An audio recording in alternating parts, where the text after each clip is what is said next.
জনগণ তো এই দেশে আমাদেরকে প্রতিনিধিত্ব করার জন্য এখানে পাঠিয়েছে। এই জনগণকে সঠিক জায়গায় আনার জন্য আমরাও দায়িত্ব পালন করতে চাই। প্রেসিডেন্টের ভাষণের উপরে বক্তব্য অব্যাহত আছে, এটা থাকবে, এটা চলবে। এ নিয়ে মাননীয় চিফ হুইপও আমাদের সাথে কথা বলেছেন। রাস্তা ওইটাও বের হবে, সমস্যা নাই। কিন্তু এই বিষয়টাকে আমরা আরও দুই একবার নোটিশে আনার চেষ্টা করেছি। ৭১ বিধিতে সুযোগ দেওয়া হয়নি। এখনও যদি এইভাবে পাশ কাটিয়ে যাওয়া হয় তাহলে জনগণের কথা কি এখানে আমরা সবাই মিলে আলোচনা করতে পারবো না? আমরা কি একটু সুযোগ সৃষ্টি করব না সবাই মিলে, যে এই সমস্যার সমাধানটা কিভাবে করা যায়? আমরা তো কাউকে দোষারোপ করার জন্য এই আলোচনায় যাচ্ছি না। আমরা বাস্তব অবস্থাটা জেনে কি করা যায় সেই বিষয়েই তো আমরা কথা বলতে চাচ্ছি। তো এখন যদি এই সুযোগই দেওয়া না হয় তাহলে আমরা কি ধরে নেব? আমরা ধরে নেব যে জনজীবনে এখন যে প্রবলেমটা সবচেয়ে বার্নিং, এইটাই আমরা এই সংসদে আলোচনা করতে পারলাম না। এটা কি আমাদের জন্য একটা দুর্ভাগ্য হবে না মাননীয় স্পিকার? দেশের মানুষ তো প্রত্যাশা করছে।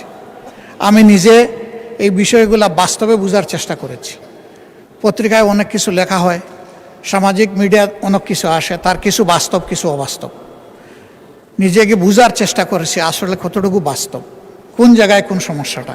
কিন্তু সব কিছু তো ওখানে গিয়ে আমি বুঝতে পারবো না। আরও কিছু বুঝতে হবে সরকারের সংশ্লিষ্ট মন্ত্রণালয় থেকে। আপনি বিবৃতির কথা বলেছেন, তিনি যে বিবৃতি দিয়েছেন আমি বাস্তবের সাথে এর কোনো মিল খুঁজে পাইনি। তো সেই বিবৃতি দিয়ে কি হবে? এই বিবৃতিতে কি সমস্যার সমাধান হবে? একদিকে বলা হচ্ছে তেলের কোনো সংকট নাই, আরেকদিকে বাস্তবে কি ঘটতেছে সেইটা তো সম্পূর্ণ ভিন্ন। এবং দেখতেছেন যে এই নিয়ে দারুণ অসন্তোষ মানুষের মধ্যে। আমরা যদি এখানে একটু খোলামেলা আলাপ করতে পারি, সঠিক তথ্যগুলি যদি এই ফ্লোরে আসে, আমরা সবাই দায়িত্ব ভাগ করে নেব। জনগণ তো এই দেশে আমাদেরকে প্রতিনিধিত্ব করার জন্য এখানে পাঠিয়েছে। এই জনগণকে সঠিক জায়গায় আনার জন্য আমরাও দায়িত্ব পালন করতে চাই। তাইলে যদি আমাদের নোটিশগুলো এইভাবে কোনোটাই আলোচনায় না আসে, যদি বিবেচনায় না নেন, তাহলে মাননীয় স্পিকার এখানে থাকবো কেন? কী জন্য এসেছি? জনগণ তো তাদের প্রয়োজনে আমাদেরকে পাঠিয়েছে, আমাদের প্রয়োজনে তো এখানে আসেনি। সেই প্রয়োজনে যদি পূরণ করতে না পারলাম, থাকার তো কোনো সার্থকতা নাই। এই সংসদে আমরা প্রত্যেকটি সেকেন্ড ব্যয় করতেছি, এর পেছনে জনগণের রেভিনিউ তো খরচ হচ্ছে। আমাদের দায়িত্ব জনগণের কাছে। এগুলা তো আমরা আমাদের নিজস্ব সম্পদ দিয়ে গড়ে তুলিনি, জনগণের সম্পদ দিয়ে এটা গড়ে তোলা হয়েছে। আর আমরা কথাটা বলবো এই মুহূর্তের সবচেয়েতে বার্নিং যে সমস্যা সেইটা নিয়ে। এইটাই যদি না দেন তাহলে কি আমরা জাস্টিস পেলাম আপনার কাছ থেকে?